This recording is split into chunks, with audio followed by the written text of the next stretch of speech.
Hello, আমি সুপ্রিয়া, একজন professional wellness coach. আমাকে একজন ব্যক্তি প্রশ্ন করেছিলেন যে মোটা ব্যক্তিদের অনেক রকমের প্রবলেম আসে, বাট রোগা পাতলা ব্যক্তিদের কেন প্রবলেম আসছে?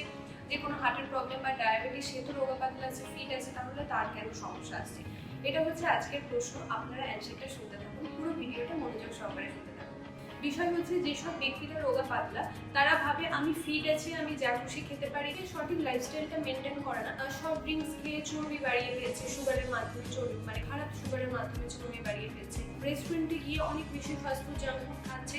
সে সবসময় এটা ভাবছে যে আমি তো ফিট আছি, আমার কোনো প্রবলেম নেই, আমার কোনো প্রবলেম আসতে পারে না। এই ধরনের খাবার খাওয়ার ফলে আস্তে আস্তে তার মাংসপেশির গ্রোথ হচ্ছে না, কিন্তু তার ভিতরে ভিতরে চর্বি বেড়ে যাচ্ছে। মাংসপেশি গ্রোথের জন্য সঠিক প্রোটিন দরকার। এই ধরনের খাবারের মধ্যে প্রোটিন ঠিকঠাক না যাওয়ার জন্য, অতিরিক্ত সুগার চলে যাওয়ার জন্য চর্বি বেড়ে যাচ্ছে, যার ফলে ডায়াবেটিস আসার চান্স অনেক বেশি হয়ে যাচ্ছে, হার্টের প্রবলেম আসার চান্স বেশি হয়ে যাচ্ছে। আপনাকে যেটা করতে হবে, সঠিক প্রোটিন ম্যানেজমেন্ট করে ভালো খাবার দাবারের আওতায় আসতে হবে।